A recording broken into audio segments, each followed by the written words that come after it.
What's up guys, welcome back to my channel, and for today's video we'll be looking at Skylords Reborn, and it is Skylords Reborn week. And this second video we'll be looking at Into the Jungle on advanced difficulty, and also letting you see the map, what hidden trails are there, what can you do on this map. I realized playing the new maps on even advanced or expert can be quite difficult because these maps are literally meant for 2 players. And if you notice, a lot of past 2-player maps, it is kind of like separate. For example, like Crusade, you got your own left and right lanes, Nightmare's Shard and Nightmare's End. Even though it's a 2-player map, you complete your own objective by yourselves, so the enemy bases and everything will not require 2-person to defend a single area. Yeah, so that's why I realized for Into the Jungle map, where it's more of offensive map and you have to work with your teammate to complete and destroy a lot of the enemy camps before the countdown, because it works similarly like Blight. If you cannot destroy the camps on time, there'll be strong enemy forces that will spawn and attack your monument. So this is my deck on how I am completing this Into the Jungle, and because of its junglery spirit, I'll be playing this map on full nature. And without further ado, let's take a look at the replay. So, alright, in the beginning you have 3 enemy units, which is the enemy phantom, and these enemy phantoms are very important because it is required for you to obtain your power wells and your monument. And of course, if you kill all of your enemy units, you will lose the game. So definitely you must have at least 1 enemy to be alive. And how I start this game is to have Mark of the Keeper right at the right hand side of my base, and the left hand side I'll put on 2 Wind Weavers. Later on the right side we also have 2 Wind Weavers. And why I do this is because the right side, a lot of the units that attack are ranged units, so you want to disable them for attacking your base. And while the left side, a lot of melee units, so Mark of the Keeper wouldn't help except for the mana wing. So let me just speed forward. This will be a very long run because I want to show you parts of the map, almost the entire full map, and I'll be playing it obviously inefficiently, nothing like a speed run at all. So let's take a look at how this map is. And what I do here is a little bit of a trick. I would have to kill the Wind Weavers, but I leave the Dryad alive. And by leaving units alive, the Gateway of Nature here will not spawn the next enemy wave. So I would be certain that the right side of my base will not be attacked unless the Dryad here dies. So once you repel the enemy attacks, you have quite a few minutes to push and destroy the camp. So the first base here will be relatively easy because you just have to kill off the units.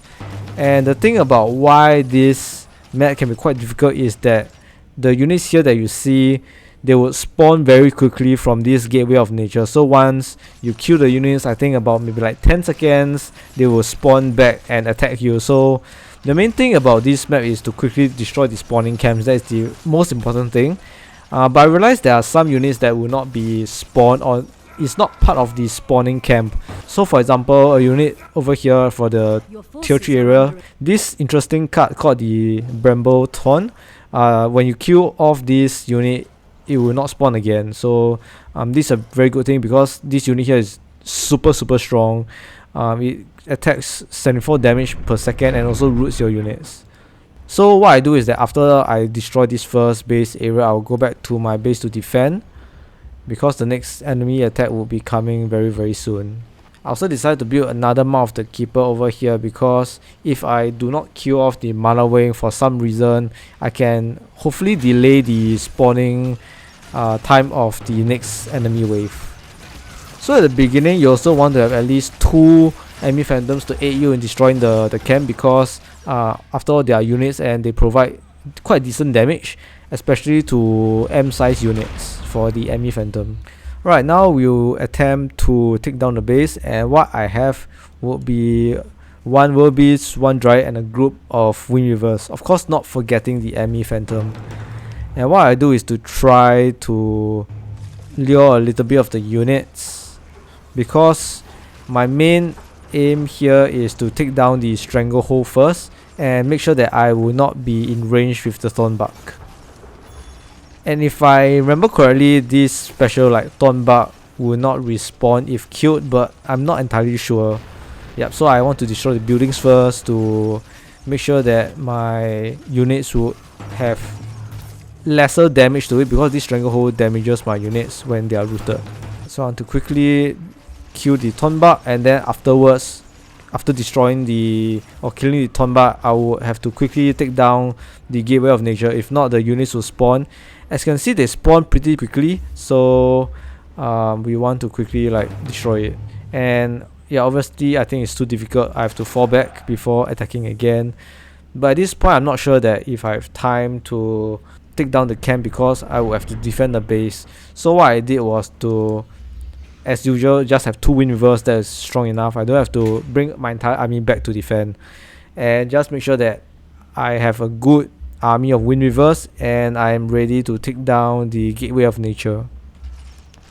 So yes, let's just take down the Gateway of Nature, and I'll use Ensnaring Roots to help me, because World Beast is a melee unit, so it will help just take off some damage for my Wind Weavers, because the World Beasts are also like as counter, kind of deal a lot of damage to my Wind Weavers. Right, and once you take down the Living Towers and the Gateway of Nature, this should be easy for you to get your second orb. And from here on, it will be very difficult to clear off the enemy camp, because obviously this entire camp here is meant for 2 player, and it's very hard for a single player to defeat this camp within 5 minutes or so. So from tier 2 onwards, you just have to build a strong defense. And what strong defense means is that you just have to have a lot of living towers around, plus the root nexus to help buff up or protect your living towers and regenerate your living towers, because the subsequent wave and even the second or the last enemy wave that will be spawned at the bottom here will be quite strong, so you want to be prepared for it. Yeah, so the base will just be filled with living towers, and it should kind of like protect your base, because you have more of the keeper, and also like some CC spells like Curse of Oink and Snaring Roots to kind of buy time for you to attack the enemy melee units first. And after a certain time, I think the 10-minute mark, as you can see, there are more enemy units that spawn right from this area that will attack your right hand side of the base. So on top of having this Temple of Nature, you have 2 waves at the right hand side of your base.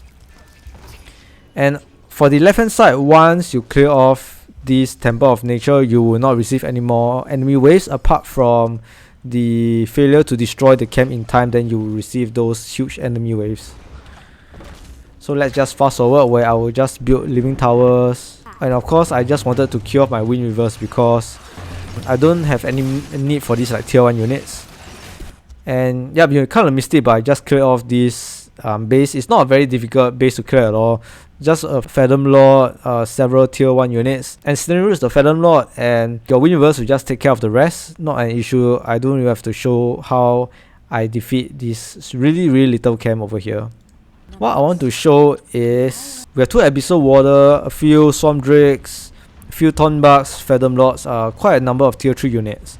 So you can imagine that the next attack wave will be tier 4 units. Let me fast forward and show you how I take down this enemy wave. As you can see, I have quite a number of living tower. What you can also do is to have a couple of spike roots here, because they can still like use their spike roots to damage the melee units, and they deal quite a bit of damage because of the giant root network that you have built from living towers. Yeah, and just remember that you have to kind of like Curse of Oink the back here, because this like Bravaton really is very annoying and has a very long range, so you can kind of like destroy your living towers from afar. And since you don't want that to happen, once in a while you have to like Curse of Oink this unit. Yep, and once you kind of gotten all the melee units and Swamp Drakes down, definitely your base won't be destroyed at all. This is quite a easy defend in my opinion. The slightly tough one will be the next one, but it is also considerably quite easy to defend.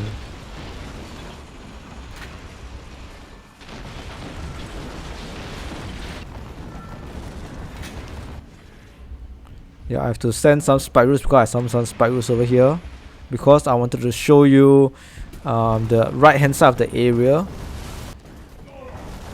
Oh, unfortunately my spike root died for one of them.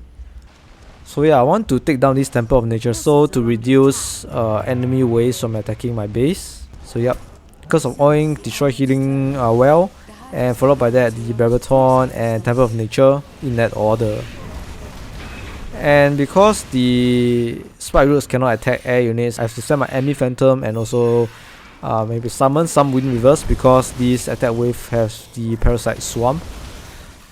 The good thing about this Parasite Swarm is that it's unable to swap out units, so I'm kind of safe on that.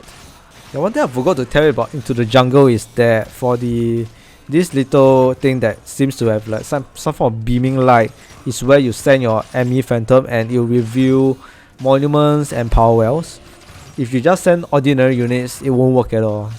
Right, so my aim here is to go over to the bottom and destroy some some base because you're able to get Wheel of Gifts, Healing Gardens as a building and a buff to your entire army. So if you need some help, you should go right over the right hand side of the map and to the middle. And also you can destroy this Gateway of Nature so that it won't attack your base anymore. But yeah, for this run, I kind of like forgot that if you do not destroy the last camp on time, there will be the giant Wymph that will pass by from the bottom to the middle area, while a lot of these melee units will go by the ordinary pathways. Yep, so yes, the giant Wymph will just go from the last camp area to the middle area and then to the right hand side of your base. And I totally forgot about them coming into this area, so I have to kind of retreat my Spike Roots. Lost quite a bit of them, so that was unfortunate. And yeah, I have to run back and restore health to my Spike Roots. Or you can also use them to defend your base against the melee units over that will be coming from the left. Why I did not build my power wells because there'll be still enemy waves that will come and attack your base. So you only build these power wells when you have eliminated all the enemy waves. So let's just fast forward and I'll show you how I defend my base. Oh, this is a shortcut. I totally did not know that there's a shortcut over here. Yeah, so these giant Wymph are quite easy because once they are in range of your Mouth of the Keeper, they can't do anything but die in the hands of your living towers. The tougher one will be the melee units. They'll be coming very very soon. So let me just show you how I counter these melee units. Melee and the Primeval Watcher, which is quite a dangerous card because its attack can bounce off several walls, buildings and destroy living towers. So as much as possible you have to keep these Watchers away from your base. And yup, I just Ensnaring Roots the melee unit so that my living tower has time to take down those melee units that are the closest and the Forest Elder. So Ensnaring Roots combined with Curse of Oink would buy you quite a bit of time to kill these big extra large units, tier 4 units.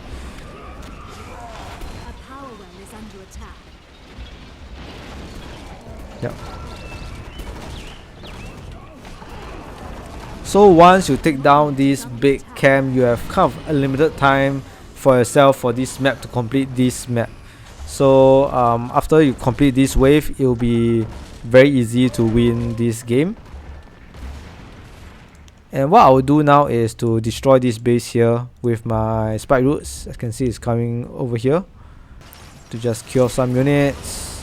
Unroot, go straight to destroy the Temple of Nature or the Gateway of Nature. Over here, we'll build some living towers, defenses to fall back upon.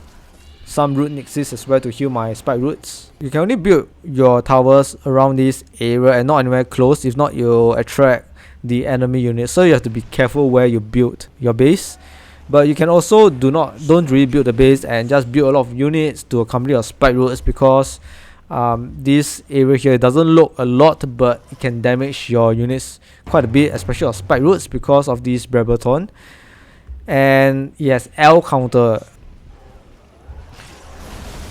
Yeah, we want to get rid of the healing well first because it will just heal the Battleforge.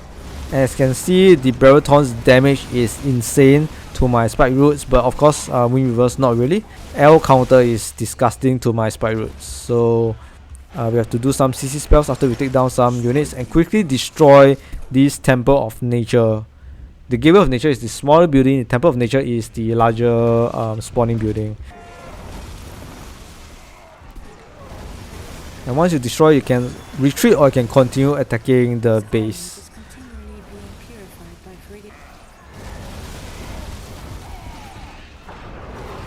No, I decided to retreat.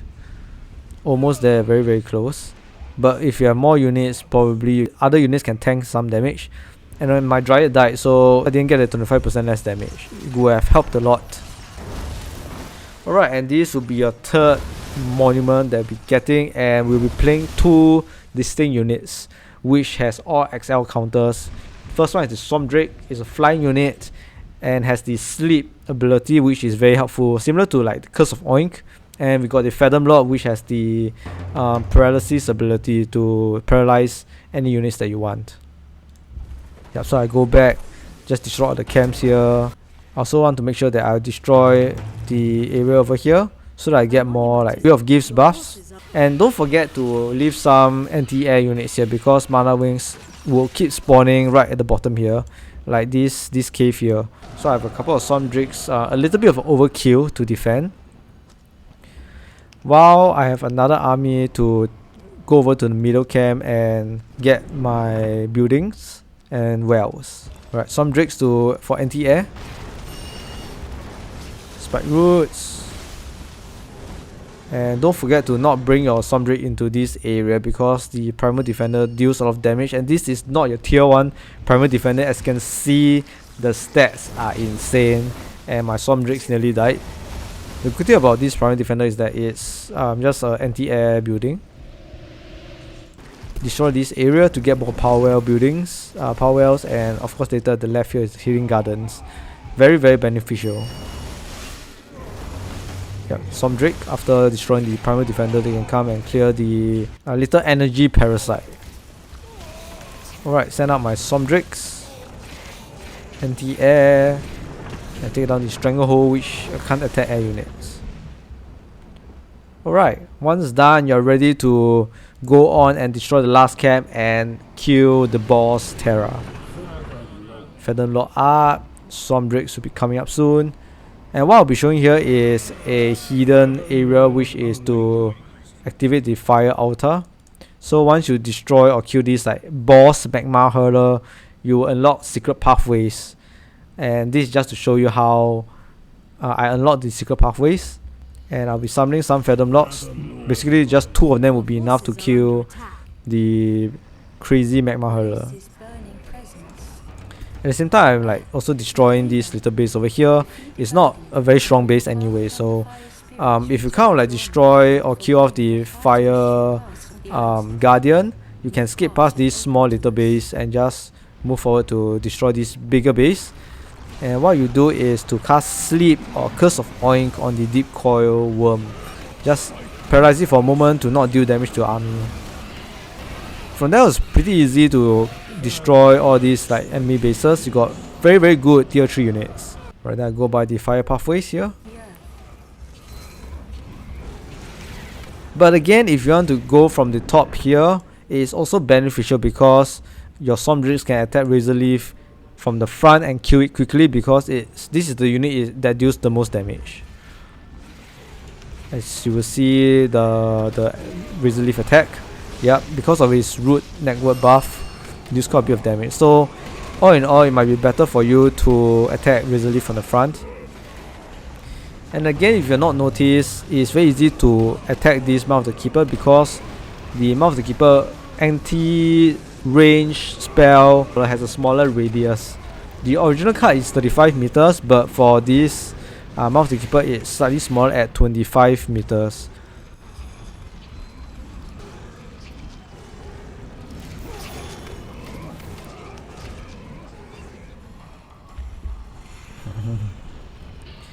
Yep, so since this is the last power well area, I will have to build some living towers. Just one would do with a root nexus, or 2 living towers. We will take down three of those mana wings that spawn from the cave.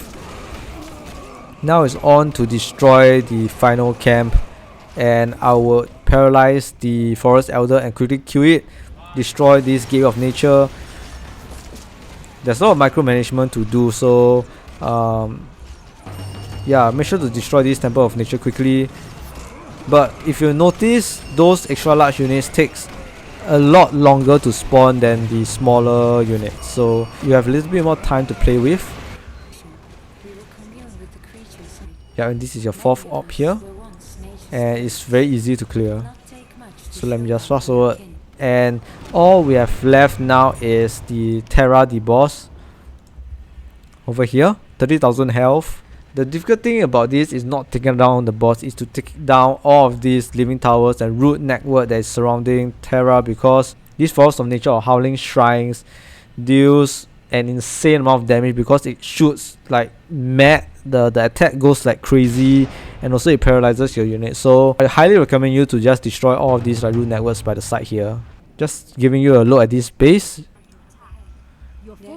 Right, so what I do here is to have some of my units pause or stop here, so that you attack all of these. Like there'll be some units that will spawn from the Temple of Time, basically this group, and there's a lot of these small little groups that will come around.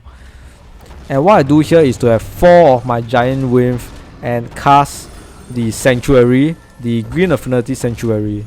So what this does is that it reduces any like debuffs or paralysis freeze duration by up to 75%. So even though they are being paralyzed, they get back to fighting quickly. And the things that you can only use it and start where you have ground presence. So this is what I do, and as you can see, I also have this aura over here, and what this aura is my 2 live stream. So live stream is a lifesaver in this game really, because this live link enables my giant wave to only take 20% of the damage, and I don't have to intensely heal my giant wave. I got my Wheel of Gifts to heal my giant wave, and also this giant wave take only 20% less damage, so they are a lot more tankier. So this is how I take down the camp. After a while, your defending troops will be overwhelmed, and it's time for you to summon more tier 4 units to help aid the killing of these units. So if you notice, there's a safe spot between all of the howling shrines, and it's behind this little tree area. As long as you go up to this gap, you'll be attacked by the howling shrine or the fortress of nature. So whenever you need time to take a break or heal up, wait for the cooldown of whatever spells that you have, you can hide behind the tree area. Continue killing or destroying the root network. Yep, live stream. Micro your giant wave, because 2 of its attack would kill or destroy the living tower. But of course, microing here also wouldn't make a difference, because you never know, suddenly your giant wave will be paralyzed. Yeah, almost done. And once done, regroup with your unit and attack the boss. So once you regroup, we got a lot of units, and also all the root network system is broken, so the damage would be less intense, and you'll be able to focus all your attack on Terra. And the good thing about Sanctuary is that it prevents the Guardian of Nature from attacking your units, because it also works as an anti-range aura or counter-field aura. I know it looks a bit weird, where a little bit buggy, but after a while, when you have Terra down on half health, you'll have this special immunity shield, and you have to destroy all this Fortress of Nature. But as you can see, it doesn't look like its health is going down, because I think it's a little bit buggy, so you can't really see. So attack, destroy all this Fortress of Nature, and once all of those Howling Shrines gets destroyed, you can kill Terra and win the game. So yes, I hope you guys enjoyed this Into the Jungle on advanced solo, and it has been quite a fun time playing the new maps. Very difficult, I must say, for this map. So yeah, even though it's very difficult, this is all part of the challenge, and I hope you guys enjoy this video and complete your Emmy trial event, so they can have opportunity to get whatever cards that is in the prize pool. And I already playing the pure nature deck, so you have unlocked completing Into the Jungle on advanced, and also playing this map on nature or Emmy cards. So this is the 2-in-1 completion of the Emmy trial event. So yep, if you guys enjoyed this video, don't forget to hit the subscribe button, and I'll see you guys again soon for the next Skylords Reborn video.